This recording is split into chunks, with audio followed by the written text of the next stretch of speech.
Okay, starting with a miracle this evening.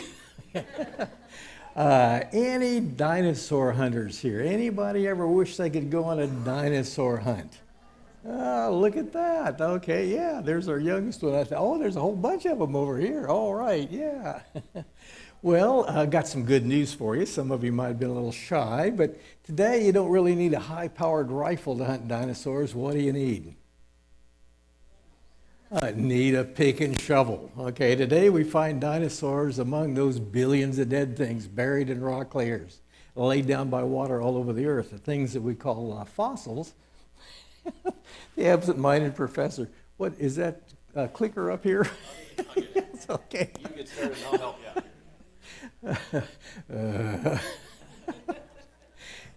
you. And by the way, it's not old age. I was this way when I was a child. Okay, thank you.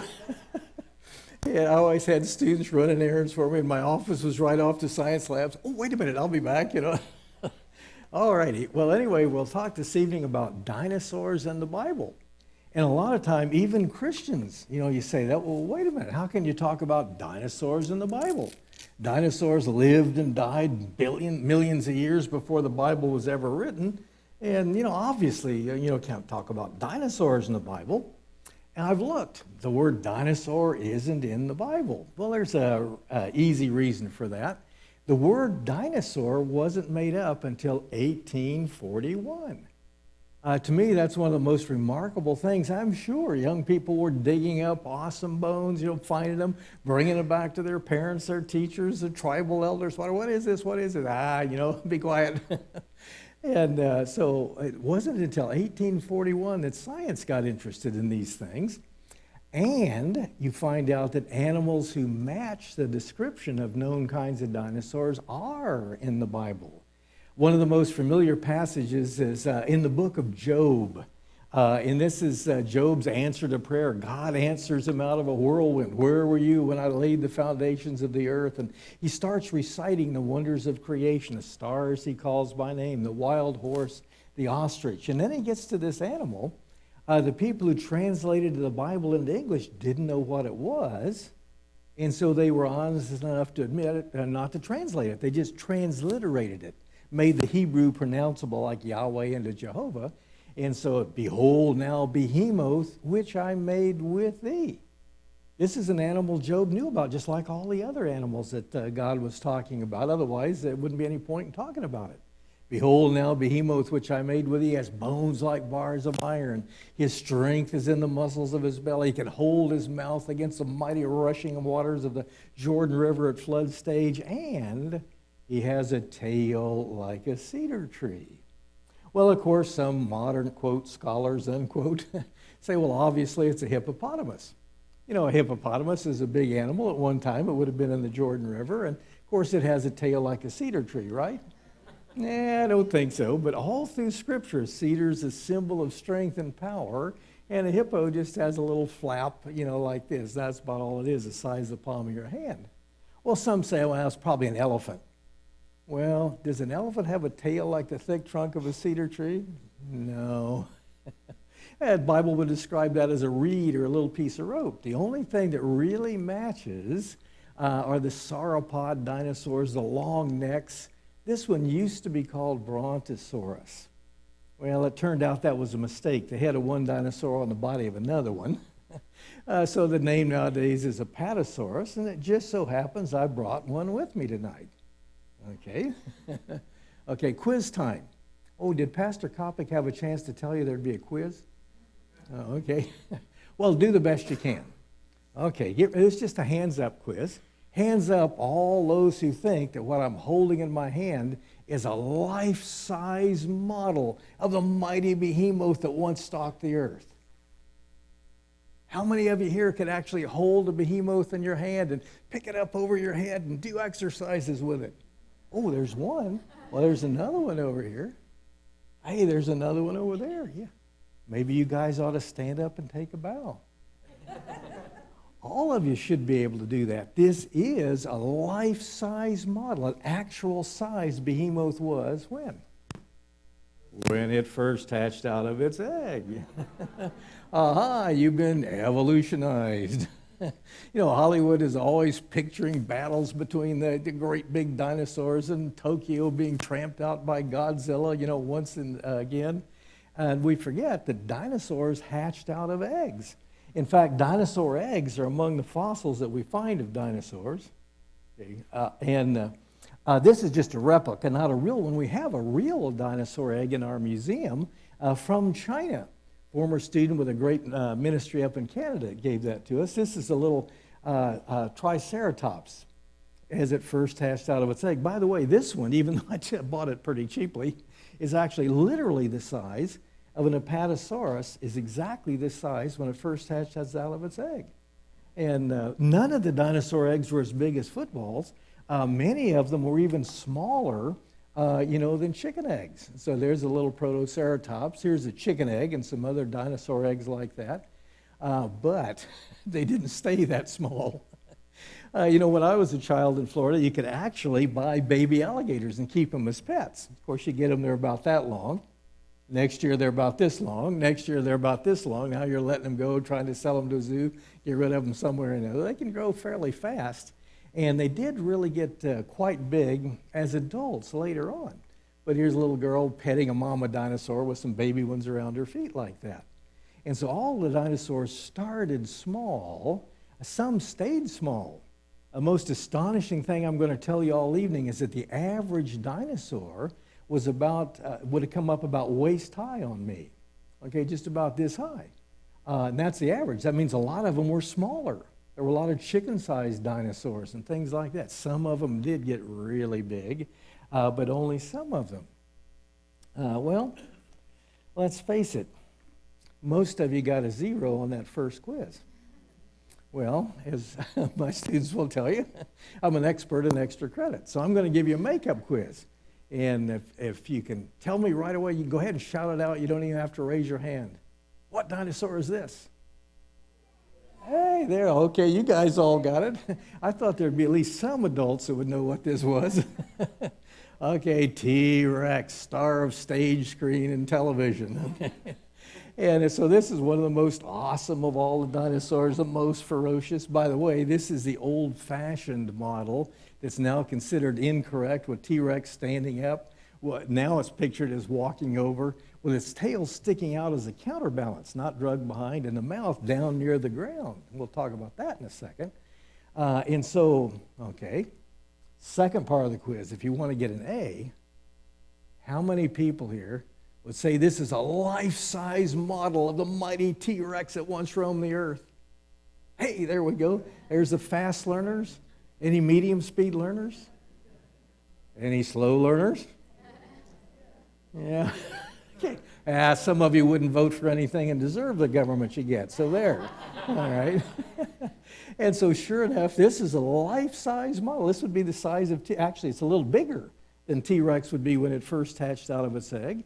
You could hold a T-Rex in your hand. You could pet it. You could let it perch on your shoulder like a parrot. Ah! What would happen if you put a T-Rex on your shoulder? Yeah, turn around and bite you, rip your head off, rip your ear off, something horrible might happen.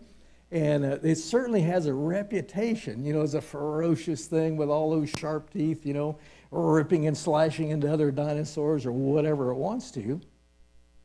But, okay, here's a bonus quiz. Can anybody tell me, absolutely, positively, for certain, sure, beyond any shadow of a doubt, what the first T-Rex ate? Who said that? What was that? Dragonflies. All right, that's probably a pretty good idea. And I think I heard over there somebody said plants. Is that right? Okay.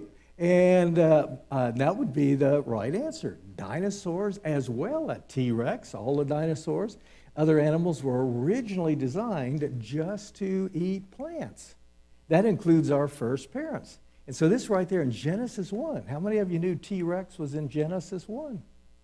Okay, not by name, but the group to which it belongs is right there in Genesis 1. But here God's talking to our first parents and telling them that he's given them every green plant for food, and it was so. And then he goes on. And what? To every beast of the field, to every fowl of the air, and to everything that creepeth upon the earth. And that's a Hebrew phrase that includes the scaly-skinned animals like T-Rex. I've given every green plant for food, and it was so. So originally, the first T-Rex, okay, was a plant eater, a vegetarian. The first people were plant eaters, were vegetarian. All right, now they say confession is good for the soul. Is there anybody in this audience that's ever had a McDonald's hamburger? Finally got a good response. Is that a sin? Well, maybe a sin against good health or something, but it's not a moral sin anymore because something happened to ruin God's perfect world. And that was a sin of our first parents. Because of that, the whole thing changed. Struggle and death entered the world. In fact, animals were used as sacrifices to remind us of the coming once-for-all sacrifice of Jesus Christ. And so now, we can eat meat, even though originally that was not part of the original plan. And so, wow. Well, if it wasn't that, can you really have sharp teeth? Some people say, you mean God had to redesign everything, take those sharp teeth and make them, or, they were originally dull and he had to sharpen them up? Not at all. Here's an animal that's living today. What do you think this animal eats? It's a silver langur monkey. Look at those canine teeth. So I asked this to one of the groups in our museum program, and a young girl raised her hand. What does this animal eat? Anything he wants to. Probably a pretty good answer. But in spite of that, this is just a leaf eater. It's just plain scientifically wrong to look at a sharp tooth and say that was a carnivore. There is no such thing as a carnivorous tooth. There are animals who use their teeth to eat meat, but there are a lot of animals with sharp teeth that just eat plants. So you can't go by the teeth. You have to go by some other kinds of evidence. Look at this guy. When Ken Ham and I were going around Australia, we'd frequently see a whole, I don't know what you call them, flocks or whatever, of these bats with a wingspread of about 4 feet, flying around Australia and so on.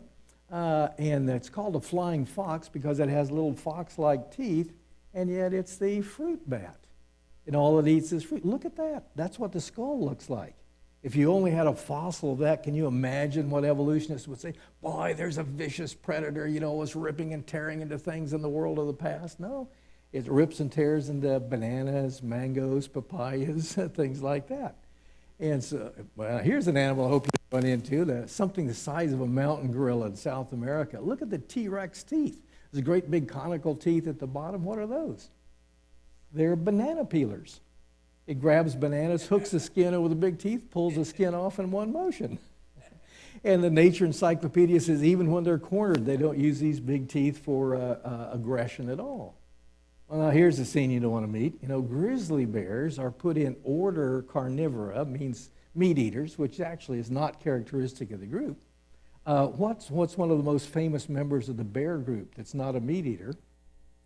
And it's the panda. Evolutionists were just having a hard time, with a bear that just eats plants, just eats bamboo. It doesn't even eat all kinds of plants and so on. And well, it's got black and white fur, so some evolutionists said, well, it's probably not a bear, it's probably a raccoon. Well, they did DNA tests. Guess what? It's a bear, okay? And so here's a grizzly bear. It may surprise you to learn that 80 to 90% of what grizzly bears eat every year are just fruits, nuts, and berries. Occasionally, especially toward hibernation time, they'll supplement their diet with meat. You've probably seen pictures of them snap on a salmon out of the river, occasionally a camper out of a sleeping bag. But most of the time, they just eat plants. And so, one time I was at the San Diego Zoo when they were feeding the polar bears. And I thought, this is going to be good. I actually got a place right on the glass, and I had a camera with film in it. These normally didn't happen. And so here I see the zookeeper carrying out this bag of food, and he's got to dump all these steaks in front of the polar bear, and I'll get this red blood spattered all over this white fur, and I'll be able to scare my students with this. And so sure enough, he dumps the food in front of the polar bear pounces on it, chomp, chomp, chomp, chomp, chomp. Lettuce and carrots. Lettuce and carrots. They love it. Polar bears also love to put on a show.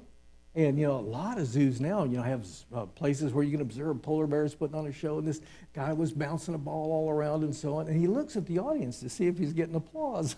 Then a zookeeper showed up with a big carrot, the kind you give to horses, stopped mid-performance, went over to get that carrot. They love it. It's not that it's the only thing they get fed, like me on a Snickers bar. He's ready for that carrot. A few other misconceptions, by the way, about polar bears. You get the picture of the polar bear on that last little ice cube in the Arctic before global warming. Oh, no, it's not global warming. It's global climate change because it's actually getting cooler. Well, that's a safe bet. Any theory that predicts climate change is going to be right. So it's going to change. Okay. But here you imagine a polar bear there and the ice flow sinks and he sinks below the waves, dead. No. They come ashore all the time. They raid garbage dumps and things and meeting more than animals, in Canada all the time. Not only that, they're regular bears. They can interbreed with black bears, brown bears, Kodiaks, grizzly bears. And so the worst thing that might happen is we'd wind up with tan bears and beige bears and things like that. And guess what temperature they prefer? You can imagine Al Gore flying into the San Diego airport, sneaks out to the San Diego Zoo, and comes up to the polar bear cage and said, I got a plane waiting for you right outside the fence here. Follow me and I can take you back to the Arctic. What would a polar bear say? Why don't you go? I like it here. So, San Diego Zoo is a big research zoo, and polar bears prefer water temperatures 55 to 65 degrees. That's a normal temperature off Southern California, not Northern Alaska. And they can endure that, and they do okay, but if given a choice, they'd head out to someplace else. So don't worry about the polar bears. They can take care of themselves thanks to God's design for them to multiply and fill the earth. And so you can have, oh boy, now we're talking. Here's that claw that I talked about this morning. This is a Florida animal, and this is the fingernail, actually just part of the fingernail, of a giant ground sloth. The Florida animal, bigger, heavier, and taller than T-Rex. Now this is a replica, it's lightweight, but a replica is an exact copy of a real specimen. A good friend of ours, Frank Garcia, found a whole bunch of astonishing animals in the Lacey Shell Pit just east of Tampa Bay, and this was one of them. Actually, this would have keratin around it, fingernail material. It would extend out even further. And so this is probably the biggest claw on any animal that ever existed. What did it use that claw for? Guess what? What was that? To hang on to trees, pull down branches. It was a leaf eater. It just ate plants. You're looking here at a giant leaf rake, okay? So you can have big claws, big teeth, and still be a vegetarian. No problem at all. So here, I showed you briefly a picture of this morning. There's the bones. Here's the skeleton. That animal in the background there is a giant ground sloth with the joggers going by underneath. And see the keratin, how long those fingernails get, and yet it's just a leaf eater. Well, maybe there's more to it. Now, I'm not sure. The scientific research hasn't been completed. Maybe one of you young people will grow up to be the Christian paleontologist that'll do the research necessary to figure out if this is really true or not. We're not sure. We're not positive, but it's possible that this big claw could maybe possibly be the world's largest nose picker. Okay, we're not sure, but someday we may know. Moving rapidly along. All right, so you can have big animals with big claws, big teeth that were just vegetarians, pretty much the way God created them to start with. Well, this morning I showed you, a coprolite, petrified poo in a variety of sizes and shapes. And I mentioned my wife, that's how we know that the giant ground sloth was a vegetarian. And so if you slice this, and my wife can slice this up, polish it, look at it under the microscope, you can see what the animal ate. If it was vegetarian, there'll be bits and pieces of leaves and twigs. If it was a meat eater, there'll be bits and pieces of broken bone or shell. And so it's not that difficult. And sure enough, the giant ground sloth is just a vegetarian. Okay, and a technical name for that is coprolite, as I mentioned. Well, let's see if we can put all these little bits of evidence together with biblical history. So it would really look like dinosaurs, sea-bottom creatures like trilobites, people, all lived at the same time. The flying and swimming reptiles that sea and air dragons, or dinosaurs, if you will, were created on day 5. The land ones on day 6 with us, same day we were created. And so we all lived on the earth at the same time. And boy, oh boy, that sounds shocking. Some people say, no, boy, I'm glad that couldn't be true. I wouldn't want to live in a world filled with dinosaurs. We couldn't even have a meeting in a church like this. A dinosaur might step on the church and we'd all be crushed to death. It'd be terrible to have dinosaurs running around like this. Well, no, not at all. Now remember, the average dinosaur was only about this high. So lots of little dinosaurs, medium-sized dinosaurs, some big dinosaurs. But a lot of big dinosaurs know to stay away from people. And so, they wouldn't necessarily be a problem. Now, some of the dinosaurs were bigger. The herbivores, the plant eaters, are the biggest.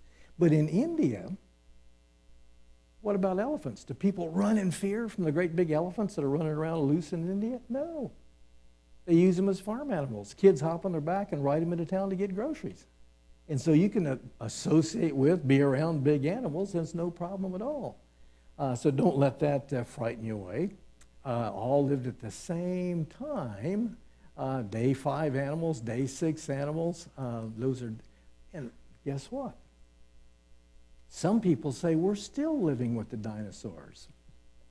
And to give evolutionists credit, this is not the majority view of most evolutionists, but it is the view of the vocal minority that has the ear of the media, that dinosaurs evolved into birds.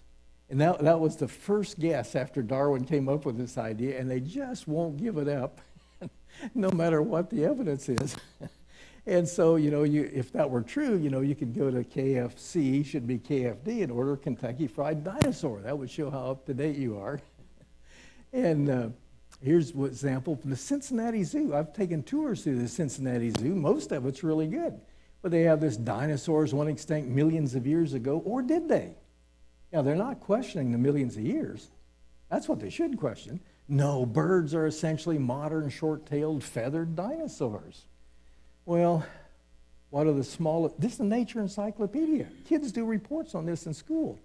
What are the smallest dinosaurs? The smallest dinosaur is the bee hummingbird, Mellisuga heleni. How many of you have hummingbird feeders? Oh yeah, they're just awesome. We have those. And imagine a group of people coming over. In fact, you can try this. And there's hummingbirds out, and you look at the little dinosaurs flitting around my feeder. And say, well, I think I hear my mother calling. I've got to go home now. Yeah, I don't know how this idea got popular. If you're going to come up with an idea like this, you really ought to be able to find a link between birds and dinosaurs. And, of course, they have. Homiosaurus. Now, you look at that and you say, oh, come on. Now you're just mocking. You're just making fun of evolution.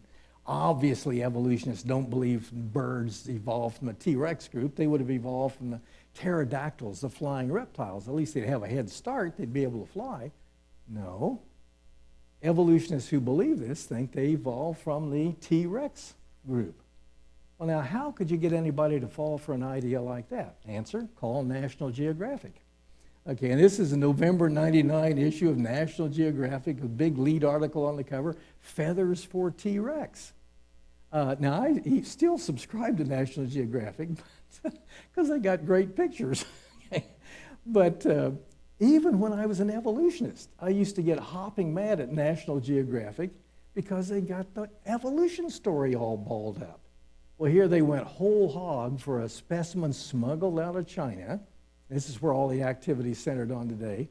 Brought to America, given to National Geographic. Look, something half bird, half dinosaur. And Geographic publishes it without even asking for a scientific opinion about it.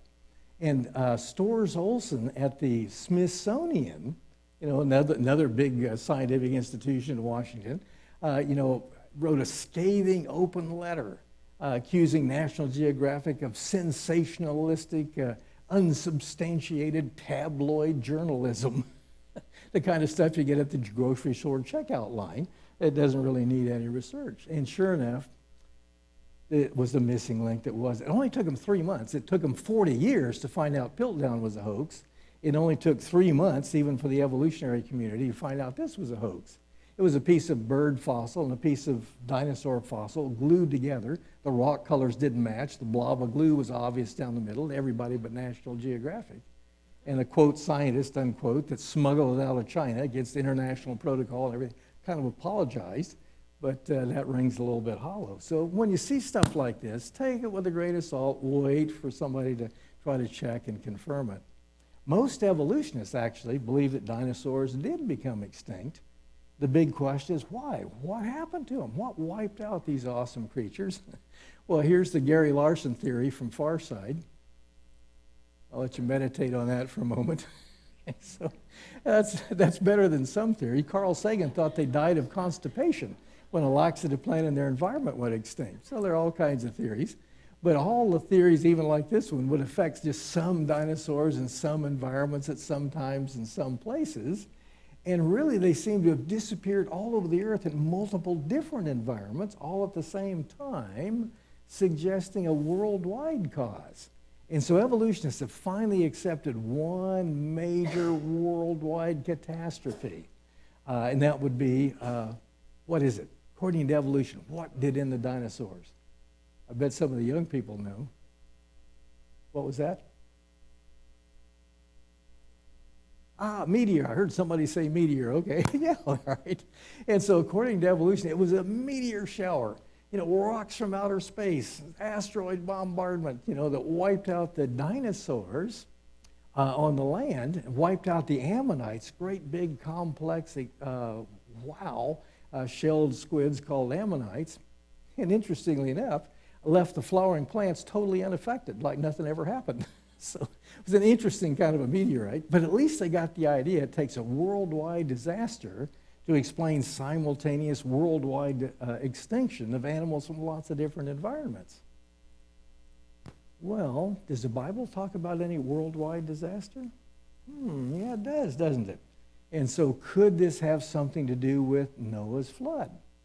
In fact, they might even be tied together. All the Bible tells us in the 600th year of Noah's life, 17th day of the second month, all the fountains of the great deep burst forth. It doesn't say God used any secondary agents. He might have, used an asteroid to crack the crust and initiate, the processes in the flood and so on, the breakup of the fountains of the great deep. Or he could have just done it by the word of his power. But if you say that to an evolution, well, no, you can't do that. You can't do that. You can't make a relationship between the flood and the asteroid impact. That was 65 million years ago. If there was a flood, it was only 4,500 years ago. Well, maybe dinosaurs can help us out. And so a friend of mine, how many of you know the name Buddy Davis, creation gospel musician with Answers in Genesis? He and a team of 5 went to the North Slopes of Alaska, brought back 200 pounds of fresh, unfossilized, unmineralized dinosaur bones. Wow.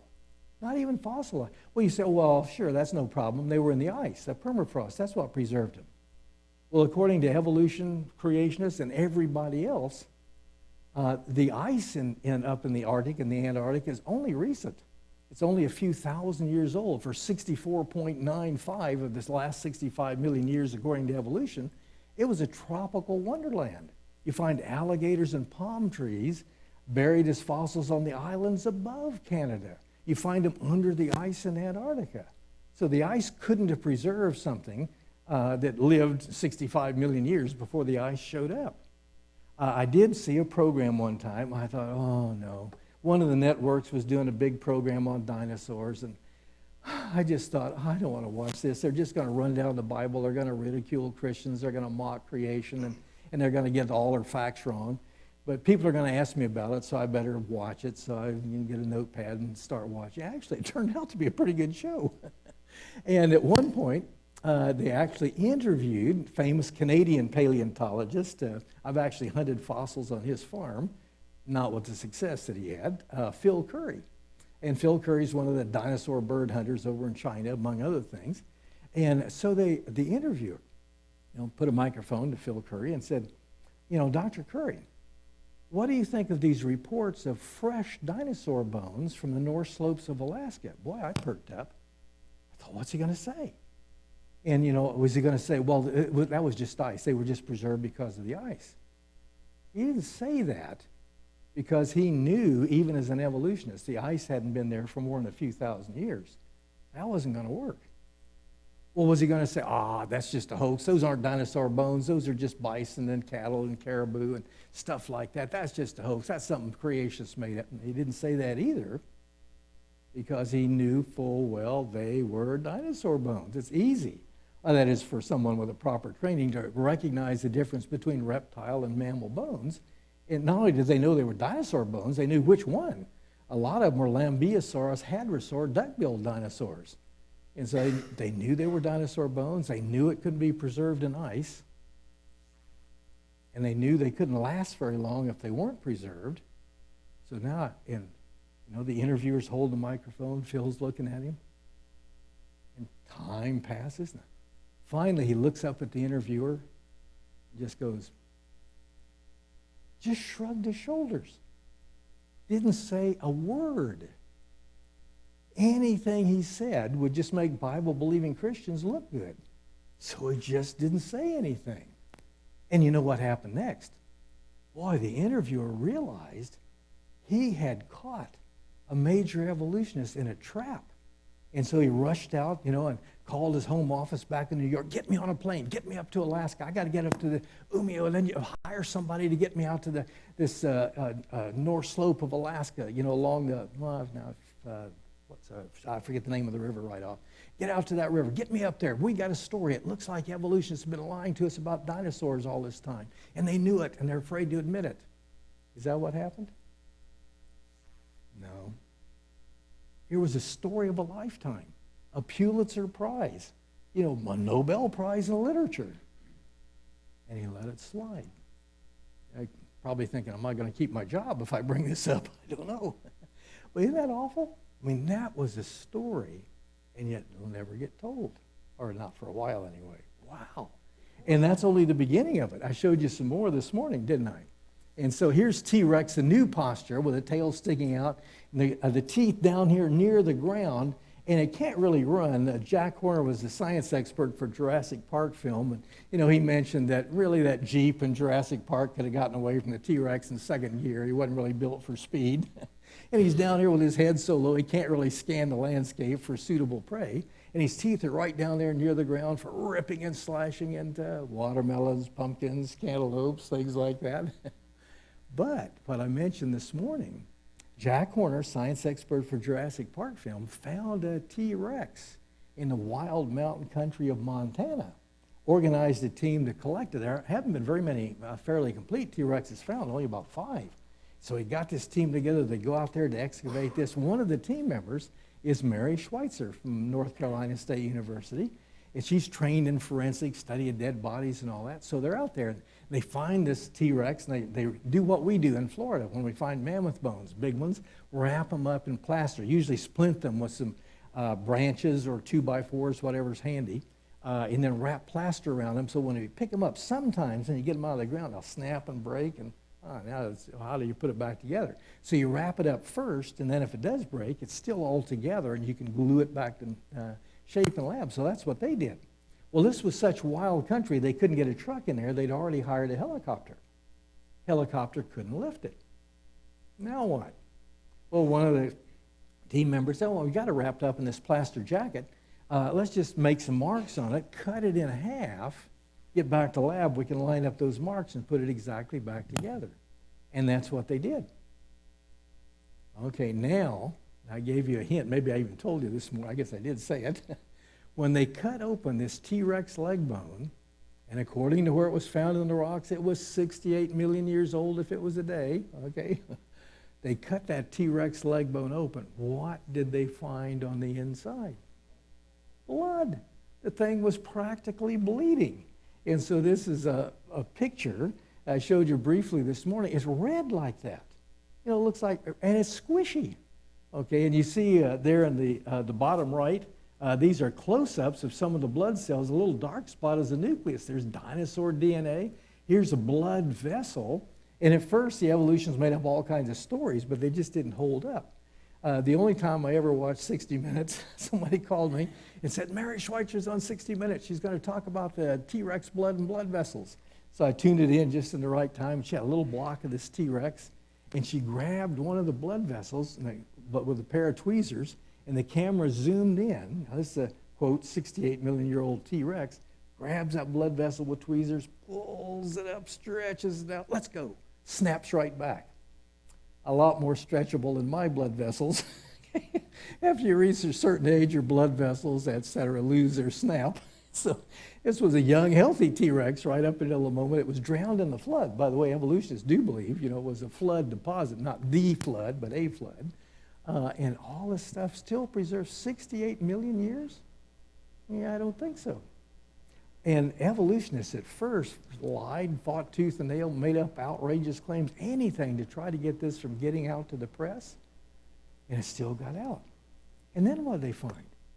The evolutionists found that they had so manipulated the education system that you could say to somebody, oh, look, there's a 68 million year old T-Rex with fresh blood in it. And people would say, oh, that's interesting. Never even occurred to them. Those two pieces of evidence couldn't possibly be more opposite. Both of them can't be true. One of them is wrong. And they were so amazed by that they'd won the battle. People already assumed millions of years without a second thought. Nobody even knew what the Bible said about stuff like this anymore. And wow, then the floodgates were open. This is a different kind of floodgate. Published papers. I mean, evolutionists had found soft tissue, things like this before, but they were afraid to publish, afraid they'd get fired, lose their reputation. Now it's all over the place. Fast fossils. There's fossil fish in Brazil that were killed by becoming fossils. A volcanic vent opened up, spewed hot mineral water into the lake where they were living. They swim like crazy to get away from it. The current overtakes them, crystallizes in their flesh, and they're fossilized by the time they hit the bottom. Okay, so rapid fossilization is now universally accepted. Well, there's a few diehards, but now it won't be in the textbook for another few decades. But even professional evolutionists won't argue with that now. Wow. And yet it's telling us that these things formed rapidly and recently. Can't really be millions of years ago. Well, okay, what happened to the dinosaurs? Well, it looks like the dinosaurs, like all the other dry land animals, and these nostrils with the breath of life, many of them were killed in the flood. But can I use the flood to explain the absolute extinction of dinosaurs? No. Because if dinosaurs were around when the flood came, where were two of every kind of dinosaur? On the ark? You're telling me there were dinosaurs on the ark? And of course, evolutionists love that. They just mock it. If a dinosaur stepped on the ark, it'd just tear it apart, and they give you a picture like this. A T-Rex just stomping around would tear up the ark in seconds. Of course, they have no idea how little T-Rex was when it was first hatched, or how big the ark was, or anything like that. If Noah had wanted to cheat, he could have got all the dinosaurs on the ark in a couple of bushel baskets. How could he do that? Take the eggs. Okay, well, now that would be cheating, because God's purpose was to have them multiply and refill the earth. And so you wouldn't take the great big old ones that may be past reproduction at all, certainly past reproductive prime. You wouldn't take the eggs, they're too young. You take young adults. And so a T-Rex that's eventually going to get to be 40 feet long, I'll give you a Galapagos tortoise. A Galapagos tortoise this big around, I've seen them do this in the San Diego Zoo, can lay eggs and reproduce, even though it'll grow bigger than I can stretch both my hands and kids can ride on their back. And so same thing, an Apatosaurus can get to be 80 feet long, but once, maybe 18 feet long. It'd be well able to lay eggs and reproduce. Most of that would be neck and tail. So young adults would be ideal. And all of the known kinds of dinosaurs could fit in one corner of one of the 3 floors on the ark and be ready to multiply and refill the earth. And so this picture is demonstrably false. There's no way that's an issue at all. And of course, evolution, and they actually had an article on this in Discover magazine, mocking the ark. And one of the things they've done, did Bill and I do this one? Who took care of all the aquaria on the ark? We had a group of homeschoolers at our museum, all ages, including a second grader. And for some reason I brought that, maybe it was a dinosaur workshop, and I brought that up, and I said, how would you answer? I said, some people say, well, who took care of the aquarium on the ark? And this second grader said, you don't need an aquarium on the ark. You don't need to save fish from a flood. Fish can swim. I thought, yay for the second grades. And so by the way, we need more young people willing and able to stand up, and speak out on things like that. It's just crazy what they get away with sometimes. And so no problem at all with dinosaurs on the ark, getting off the ark, beginning to multiply and refill the earth. Those are probably the ones that got trapped up on the north slopes of Alaska and preserved in ice after the flood. And they're about 4,000 years old, not 68 million. The real ark, those little animals there aren't. I've got a picture I prefer, but I haven't gotten the slide yet. Shows those dinosaurs. But of course, if dinosaurs were on the ark, they got off the ark, began to multiply and refill the earth, then what happened? Well, then there was climate change, okay?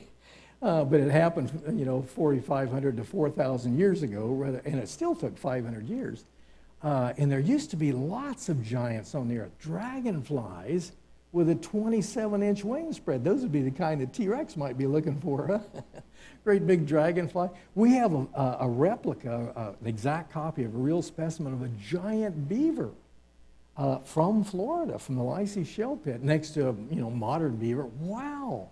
Beaver that would be 6 feet tall, standing on his hind legs, and they're still tailed past that. Wow, giants of all kinds, giant plants. A little plant today grows this tall, grew as a tree 120 feet tall. And so there were all these lush conditions in the pre-flood world, and immediately after, it took about 500 years before the Earth to lose all that residual heat that had given it a mild climate from pole to pole, and that was very hard on the large animals.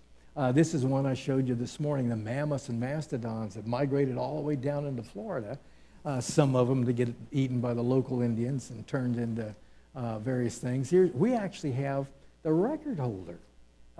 The largest Columbian mammoth, it wasn't the woolly mammoths that came to Florida. They stayed up where the wool would help them out. It was the Columbians, which are the biggest ones. And our specimen, us and CSI from Fort Lauderdale, 1 inch bigger than the previous record holder for those things.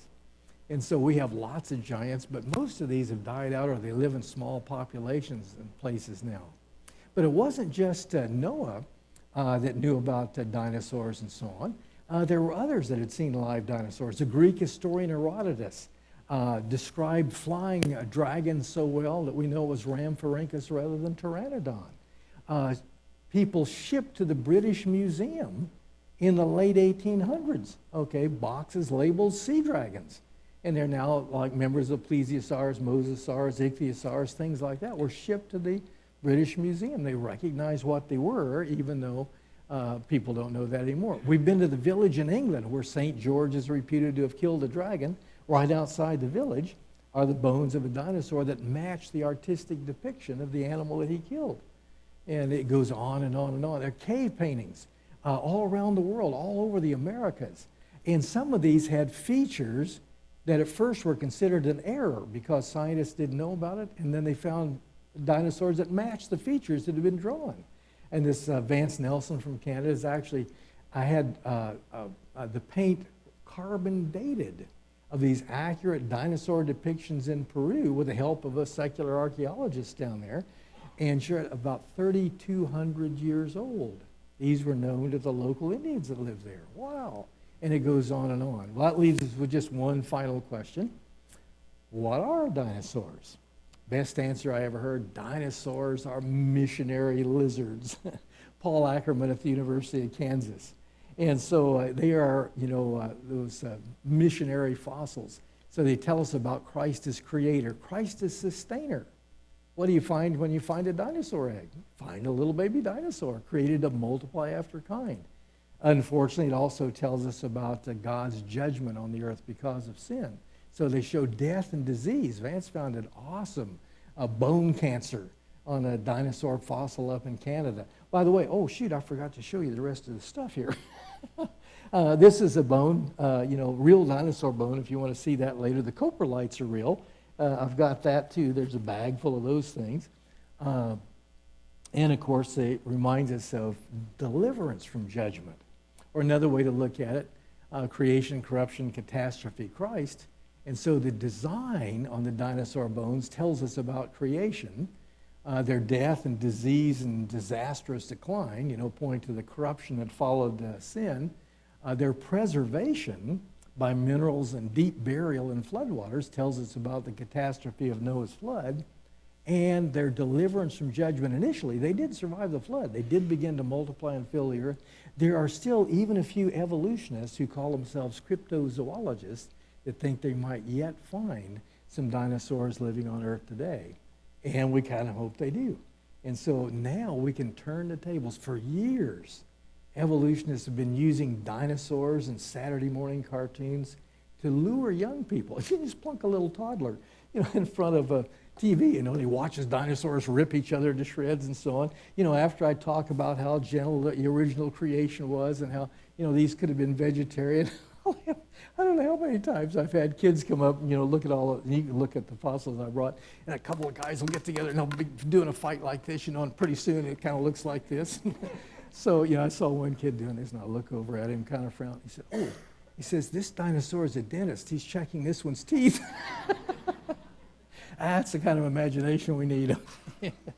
All righty, well, I'm going to stop there. I can tell you about these other things, but let me give you a little time for question, and maybe a little, but, if it gets exciting, maybe people won't leave right away. I know some of you have to leave for, got school, you got other things. Oh, maybe I should tell them about the books, too. You could probably do that. Okay. You wanna do that first? Yeah, maybe I'll do that real quick. There is a set of church talks I've given at Faith Baptist in Longmont, Colorado. One's on dinosaurs in the Bible with a whole question time on there. Design versus Darwin is a testimony I shared at noon. Fossils in the Flood is Grand Canyon, a lot more on the flood.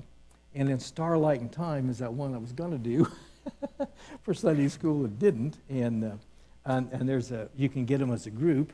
My testimony and expanded version is this Creation Facts of Life, which you said, okay. Really, it's written, as my story, and I start off telling what evolutionists believe, and evolutionists go, yeah, that's what it's all about, and how reluctant I was to go in the Bible study. The fossil book, there's a big section on dinosaurs in here, and about half the pictures are from fossils Mary and I found that are on display in our museum. This works from middle school on through college and graduate school. This one's for younger ones. The first book, creation book I ever read, I'd written 5 secular textbooks, and this has been used. I get college students, this is a thrill, come up and ask me to sign a copy of Dry Bones and Other Fossils that their mom read to them when they were 4 years old. Got them all enthused about science, and there's a lot in here. In fact, that famous debate between Gish and an evolutionist, the evolutionist spent most of his half hour trying to overcome the evidence in this book and failed. So, and then a young man that's working with us, brand new book, just came out, got our first order, Bugs. And, kids love bugs, I guess. I do. And wow, they're just fast. The pictures are awesome. And this went along with the new museum. And I'll probably do something special with this God of Wonders video. I was just going to give that free to people that buy 3 different things, I guess. So I may change that and make it even better. But I've got a few of those with me. All right, let's do a few questions. I'm going to make sure, Oh. if you've got a question, I'm going to get a microphone to you because okay. we are streaming and recording, and we want to make sure that we get these things recorded. So please wait till I get a microphone to you, all right? Okay. And Doug Lane first, and then Roger, I'll get you.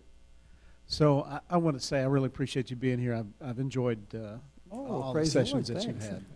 had. But one of the things I wanted to ask was the animals that you showed were like much larger. I realize that's the way God created it. Is there any other reason why they were large back, thousands of years ago versus the animals we see now that are smaller, oxygen in the atmosphere, or any kind of reason? Yeah, I think there really is. In one of the other books, I've got an earth science or a textbook series for homeschoolers, and in the life science one and the ecology one, it talks about all the factors that changed at the time of the flood.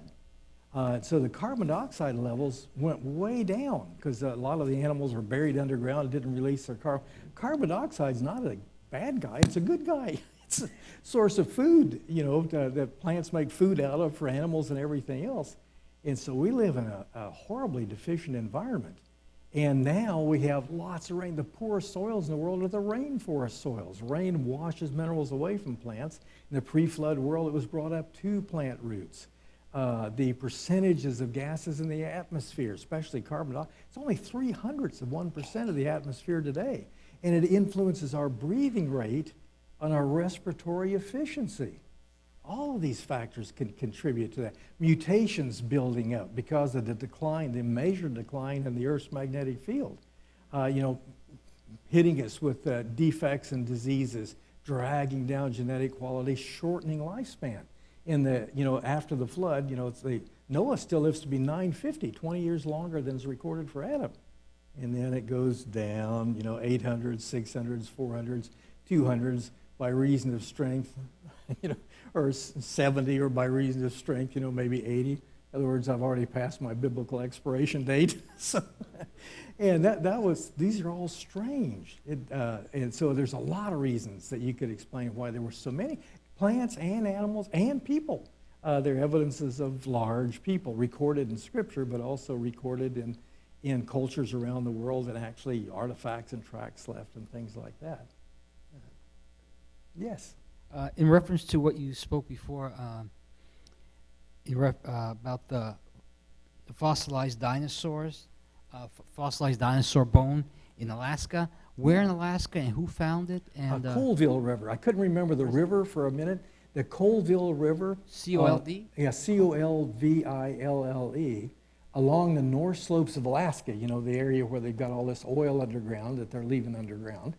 But by the way, this was known and reported and stored in information at the University of Alaska in 1929. It's just that nobody bothered to follow up. That is, the bones were recorded. And an evolutionist once said the major discoveries in fossil discoveries are going to be made in boxes in the museum. And so most experts go out there, they have a knowledge of a certain group, and they find something else, they just put it in a box to look at later and never look at it. And so here these boxes have been lying around. And so Buddy Davis and his team got the coordinates for where to look for these things from the University of Alaska. And, if you could get an expedition together, get the money together, the crew and the courage, you could go up and collect your own.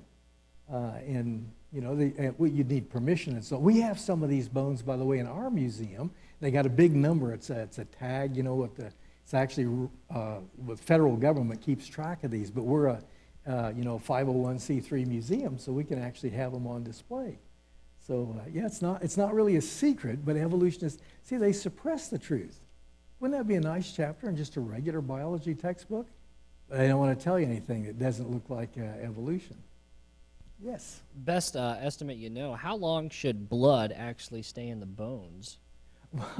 Mary Schweitzer said it this way, that if you took a blood sample, drew it and squirted it in a test tube, left it in an air-conditioned laboratory, it'd decompose in a week.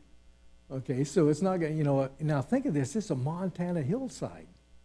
Colossal freezing and thawing episodes, periods of torrential rains and vast drought, earth movements going on. How long would blood last in bones like that? Not very long. Now it's interesting. Just recently, I wasn't even going to mention this because it sounds kind of silly, but they're serious about it. They said, well, maybe it was the iron. Some of these minerals are rich in iron, and iron can be a preservative. Of course, iron's part of the hemoglobin molecule, the red in red blood cells. And said, well, maybe that did it. We've had some of the blood be preserved by iron for up to 2 years. All they need is the other, 67,998,998 years, so that's not really reasonable. So it's only going to be a matter, depending on the local conditions, of minutes, hours, days, weeks, months is going to be probably the absolute tops under some kind of ideal condition. Don? Oh, shoot, I forgot to tell you a big part of this. Are you connected with the museum in Up near Kentucky Cincinnati? or Cincinnati area? Yes. In fact, my wife and I helped convince the Answers in Genesis board that creation museums would be a terrific, evangelistic outreach, and it certainly proved to be that. And Mary's, my wife's diagram was the first accepted diagram for the museum. But then the project got way bigger than that. And we worked with them full-time for 2 years to help it get started. And my job turned out to be, originally I was going to write script for the museum and pick out fossils to display. But my job became answering the critics from the ACLU and things like, and compromising Christians. And so that became my job. But boy, yes, we've been closely associated with that. And Ken Ham and I have been working together since 1980 here and in Australia. And that is really awesome. So you need to get up there, and it's just up, well, 75, you're by 95, but it's not that hard to get to 75. And, it's head on up that direction. And they're also building that Ark encounter up there with a full-scale wooden replica, or a model anyway, of Noah's Ark. Yes? I have a young lady back here who has a question wondering about the connection between lizards that we see all over Florida and dinosaurs. Okay. Do you have an opinion on that? Yes, lizards and dinosaurs belong to the same major group, reptiles. So they have dry, scaly skins and they lay eggs. And lizards are really cute. Okay, but evolutionists have come up. How do you define, where a lizard ends and where a lizard begins? It's like mouse and tail, but that's to define a dinosaur so it's not a lizard, they have to base it on holes in the skull in front of, behind, or near the eye sockets, which have no known functional value. It's a trivial reason for classifying things, but that's how they make them different from lizards. And then when they found the tuatara, the beakhead lizard, it's called in New Zealand, it's called a beakhead lizard or tuatara, and that thing is a modern living dinosaur. They had to change the definition of dinosaur, otherwise we'd have a living dinosaur, and they just didn't want that. And then the Komodo dragon, the Komodo dragon is a monitor lizard. It doesn't have the skull hole pattern that evolutionists use to define dinosaurs, but that thing is 10, 12 feet long and eats goats and pigs and deer. It's got a tongue that long, okay? So, those give us an idea of what life would be like with those kind of animals around if they were mean enough. And so it's really kind of fictitious. They've known about these animals. The old-fashioned name for them was dragons. And there are records that the Chinese emperors bred dragons to pull their chariots. And of course, a dragon is a symbol in China, and they claim to have found dinosaur eggs that are still squishy, still have the water sloshing around inside, maybe little dinosaur embryos. And so they belong to the same group. There is a way you can make a difference, but it's subjective opinion, not really, tough. There's not a rigid, sharp distinction between lizards and dinosaurs. I have lots of questions. Oh, okay. So the Loch Ness Monster, The what? Loch Ness Oh, Monster, yes, was that ever real? I mean, could It have very been? well could be. And so this would be a swimming, a sea dragon. Now, they like to use dinosaurs just for the land animals, but the pterodactyls, the flyers, and the swimmers, belong to that extinct group of, giant animals. And, when I first heard that people were claiming there was a plesiosaur, basically one of these with fins instead of legs, a little shorter neck, a little shorter tail, I thought, come on, if there's a dinosaur in a lake in Scotland, drain the lake and get it out of there. Well, that was my misunderstanding. Loch Ness is not a lake. It's an inlet from the North Sea. It's a mile deep.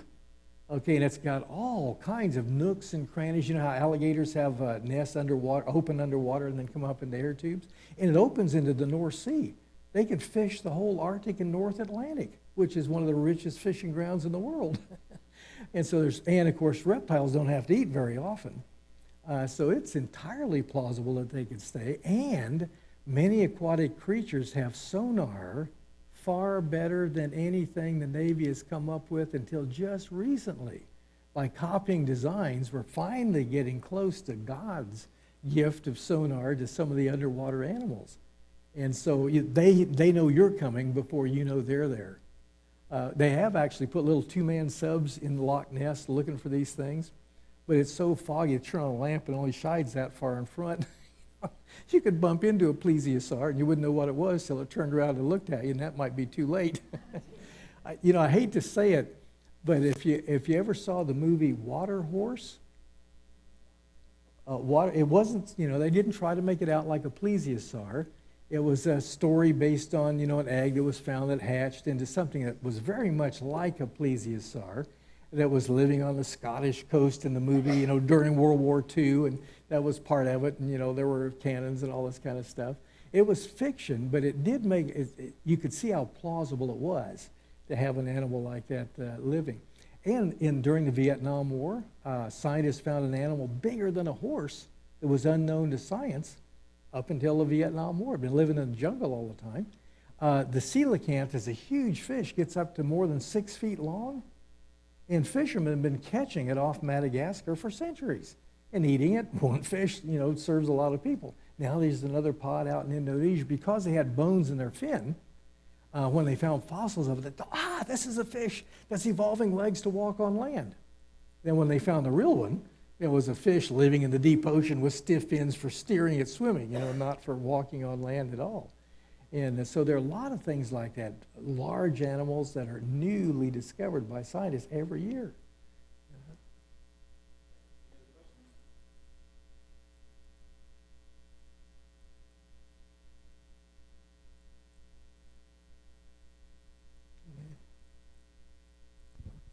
So, are gators dinosaurs? I swear I think they come from dinosaurs.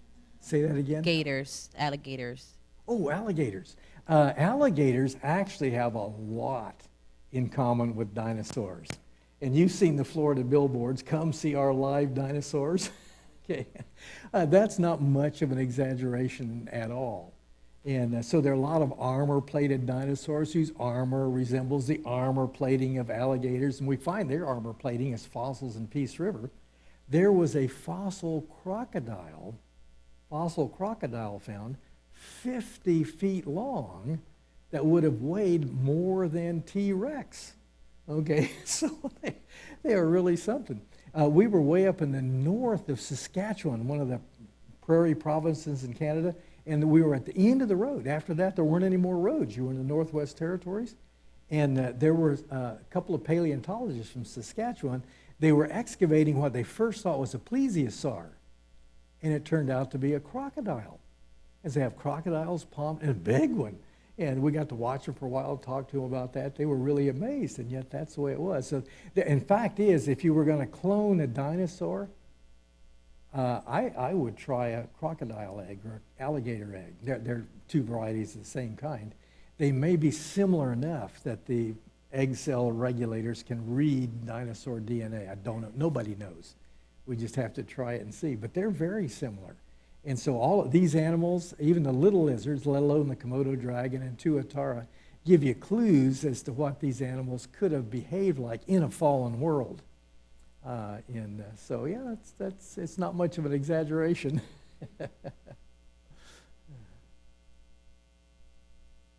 Okay, yes. Was Nessie imaginary or in Scotland, or was that similar to a dinosaur?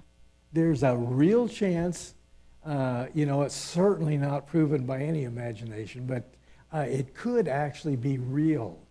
And there are animals like that that have been reported from different places around the world. It'd be pretty easy for them to hide in the ocean. And that's where we find the most unusual things that science didn't know about before. Way back in 1977, I think it was, Japanese fishermen were trolling off New Zealand, for fish to take back and sell in Japan. And they caught in their nets a dead, stinking, rotting carcass, okay? And so it kind of ruined their fish, but, they brought it up. And, I got pictures of this and so on. It's one of Paul Taylor's original books. And pull it up. It looked like a small head, a long neck, a big body with front flippers and real flippers and a stubby tail.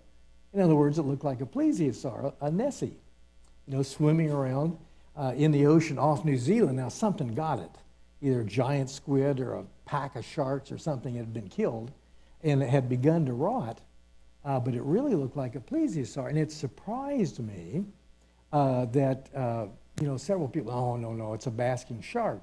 Well, it didn't look anything like a shark, But they said, well, it's because the shark's jaws fell out and it made it look like the head was up here. That was just a brain case. Most of the face fell off. I said, well, don't sharks have a cartilage skeleton like the basking shark? And reptiles have a bony skeleton? Because they got more than pictures. They were going to take it back to Japan. Japanese are crazy for dinosaurs. We were on a 3-week creation tour there one time, and they found, literally, the bones they found would fit in my cupped hands like this. And by the next day, it was reported in the paper they were planning a $20 million museum to house this spectacular dinosaur discovery. And they issued stamps celebrating this. They took tissue samples. Muscle is different in sharks and in reptiles. Bone is certainly different between the two. Even some Christians seem to, no, we can't claim that's a dinosaur. I think they were wrong. I think there's plenty of, one protein, a keratin, was found to be the same in that New Zealand carcass as in a basking shark. Well, one of our blood antigens is the same as a protein in the butter bean. Okay, that doesn't mean, that we're really butter beans in disguise. Okay, and so I really think that they've got a good case for that being a recently killed plesiosaur. They've washed up on shore on the York Peninsula in Australia. And like I say, even some evolutionists call themselves cryptozoologists and are willing to look for these unusual hidden animals. All right, anybody else here, just quickly before we close it down for the night?